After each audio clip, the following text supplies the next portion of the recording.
Redditors who left companies that non-stop talk about their amazing culture. What was the cringe moment that made you realize you had to get out? Had a wall of crazy where the CEO wanted to spend 20k on cool and G stuff for the office and staff could make suggestions. Slides, beanbags, napping pods, etc. Project was scrapped when the top suggestions ended up being desks, chairs, working heating, working Wi-Fi, health insurance. Hearing our CEO say compensation is only one part of the employment experience during an earnings call when he was answering complaints about underpaying his employees after we reported record profits. Literally the most important part. I learned at an internship that we work hard and play hard means we want you to work 75-hour weeks, but sometimes we'll put donuts in the break room. If there are any leftovers from client meetings. Not my company but a company from a neighboring building. They had an entire area devoted to foosball, pinball, billiards, console gaming, and video booths on the ground floor, and it was clearly visible because of the glass windows on street level. Oddly enough, nobody ever used them, and the place was almost always empty save for a few people who use the internet kiosks. When I learned a friend worked there, I asked why nobody would want to take the opportunity to use the awesome looking recreational facility. He told me that people who do use the facility often found it used against them during performance evaluations, even when their use wasn't excessive at all. After a while word got around and they started avoiding the place altogether. The irony is that their recruitment ads always touts a culture of work hard, play hard. We have a great culture, lots of team lunches and drinks. When I started our boss had banned the social club, birthday celebrations or recognition of birthdays, strictly no cake, taken away the Christmas party, the Christmas break period, and tried to stop people talking to each other. All the while she'd take every second day off and have long weekends every weekend. We had maybe 3 team lunches in the time I was there and she always made sure to tell us that we wouldn't be paid for anything over our lunch break, even though she came too. We had to submit manual timesheet corrections to remove the amount we took. It's like, okay, fair enough, but can't you just let it slide? It's not your money and we're talking maybe 20 minutes here. A client also invited me to their Christmas party due to our close relationship and my good work on their files, and she called them and told them I wasn't allowed to go. She told me it was because she was concerned I might reflect badly on the department. Ironic, really. Lush, when we couldn't say bathroom on the shop floor and instead had to ask a manager for serenity. I think I would just go around yelling serenity now. I worked at B&Q and one of my colleagues was stabbed 30 times by a customer. I was completely shaken. The next morning we were taken into a big room and made to sign a document saying we wouldn't sue them. If we didn't sign, we'd lose our jobs. Also, my colleague was stabbed only a month after they got rid of our security guard to save money. Pretty sure you can't prevent people from suing you. Might differ from country to country, but in Germany at least we have laws making ridiculous contracts invalid. This happened a couple of weeks ago, when HR sent out an email to management, excluding me and about 2 other people, telling them to fraudulently leave good reviews on Glassdoor and to coerce others to do the same. Post the memo on Glassdoor. I was at a fast casual restaurant for a couple months and the GM always talked about the culture. You know what's a great culture? When the morning shift and night shift have their daily screaming matches over crap that they each accuse the other one of needing to do. It was impressive just how incompetent the entire company was, from ownership down. Not me, but my husband worked for 2 weeks for a family-owned and operated business that touted how important family was and that they were all one happy family. My husband was on his way to drop our at the time 2-year-old son off at daycare before work when son threw up all over himself. Husband called his employer to tell them what happened and that he needed to take son home and clean him up, but he'd be in ASAP. His manager told him he needed to get his priorities straight. He responded with, "You know what, you're right. I won't be back in at all." He was still working part-time at his previous job where they had been sad that he was leaving, so he called them and told them to put him back on the schedule full-time. The family business is currently in the process of liquidating assets before going out of business and I cackle every time I drive past it. All about family, your human family is less important though.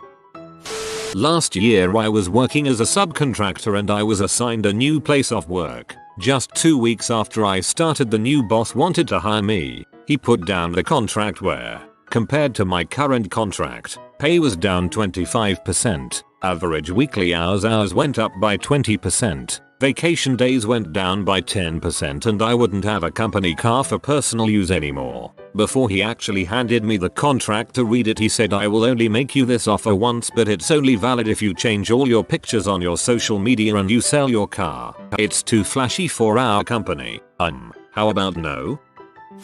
This is for Flight Centre, headquartered in Brisbane, Australia, but they are a global company trading under many names. I think it's Liberty Travel in the States. Anyway, everything about the company internally screams cringe. Everyone treats the CEO like a frickin' god. His name is Screw, and when he takes a selfie it's called a scruffy. Ugh. And they opened a foreign exchange ATM at the head office that they call the Scrutum, which sounds like scrotum if you ask me. It's frickin' ridiculous.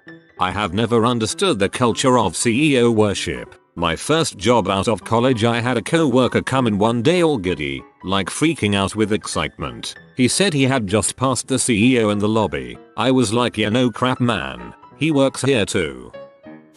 When my art director wanted to get a pro bono poster on verbal abuse done faster by screaming at the designer. When I went to firm drinks in a public bar and the firm's fun committee handed out song sheets and a choir of employees led by a bad guitarist sang a song about how great the firm was to the tune of "'Cause I'm Happy," we were expected to sing along. It was at that moment I realized I was in a cult. Everything is awesome.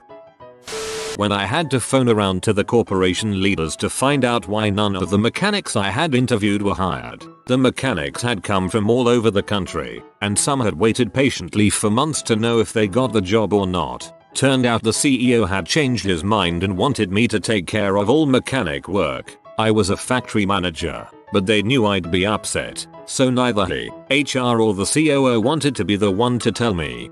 The fricking baselessness of that move is astounding.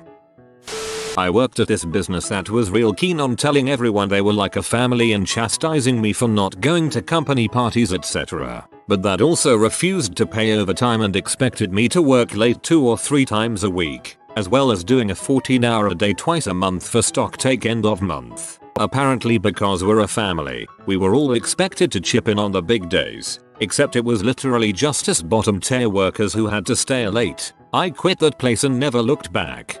"We're a family here" is a huge red flag for me after similar experiences. Expectations of family burdens are always placed on the employees, and family style benefits are only enjoyed by higher ups. There's also at least one person who really needs to be let go but won't be because they're like family.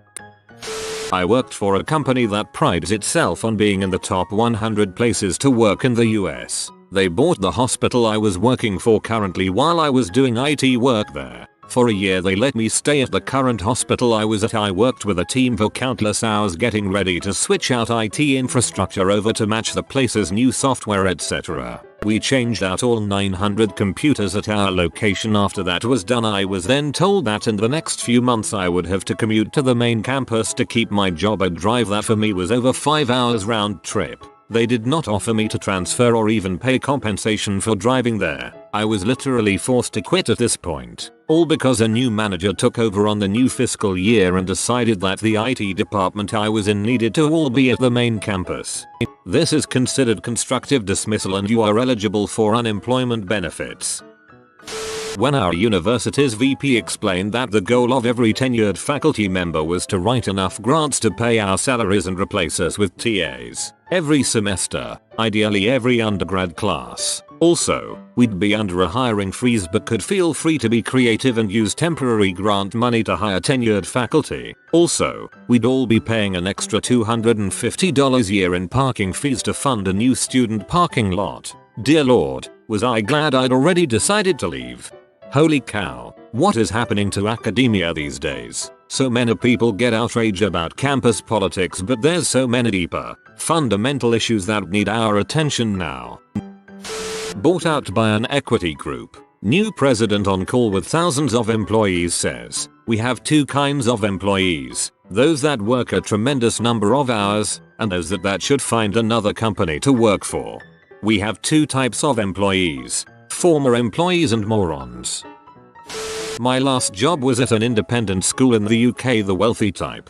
During a period of streamlining, the entire faculty were called into a hall and told, in upbeat terms, that we were struggling to make ends meet. Salaries were too high, perks were too abundant, and spending was unsustainable. For clarity, salaries weren't too high, and perks were practically non-existent. Spending was definitely unsustainable, however, in part because they were spending hundreds of thousands redesigning the senior staff offices to hide all the cabling and install proper wood paneling. So then they started listing off perks and assigning them a value. For example, free parking. Well, no crap. The school has a lot of land and isn't in a city. Why would you charge? Secondly, nice surroundings. Well, again, no crap. That's part of your marketing appeal. Long holidays? Nice try, but I work all holiday. They didn't even get as far as telling me what they planned to do with my job and pay. I was gone in less than 3 months.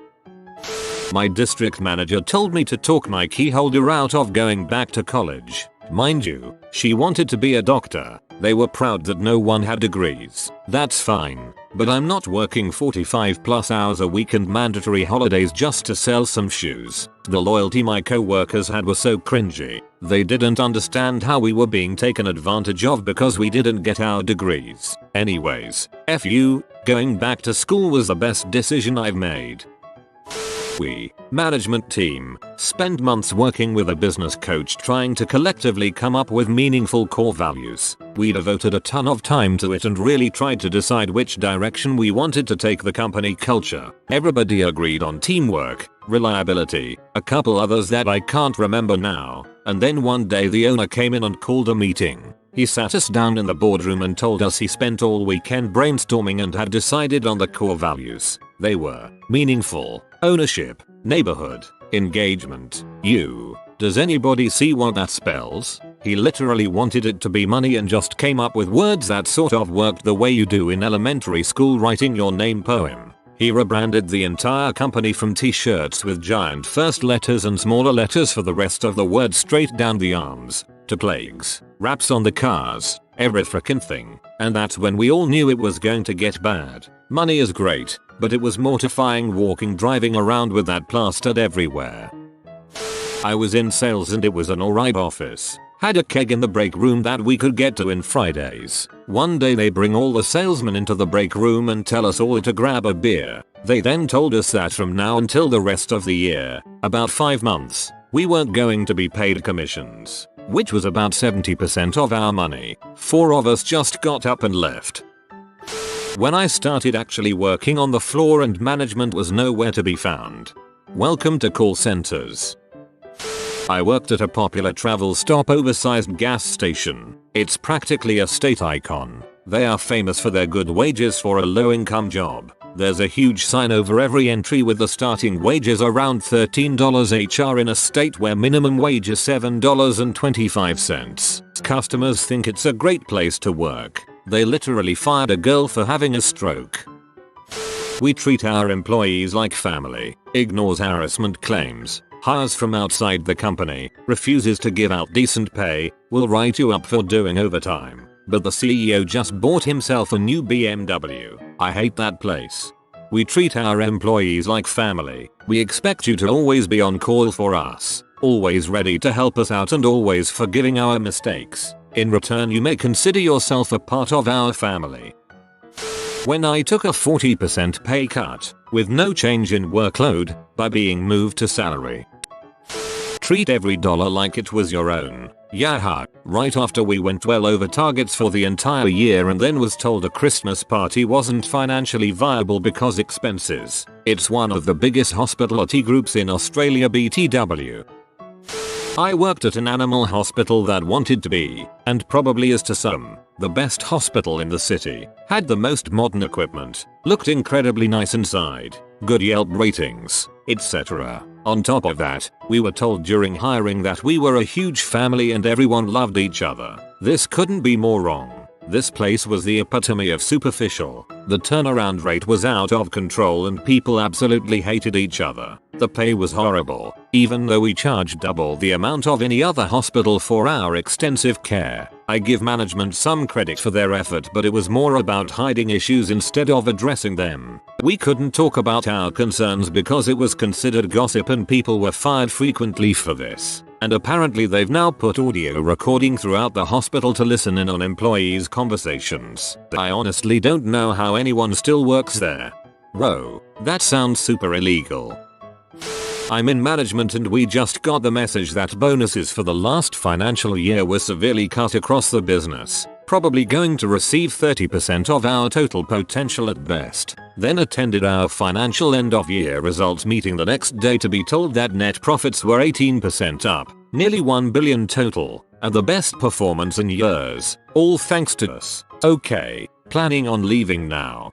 Businesses will do whatever they can to report record growth, and that usually means they cut expenses to get there. Cutting bonuses, hours and expenses is one of the easiest ways to look profitable.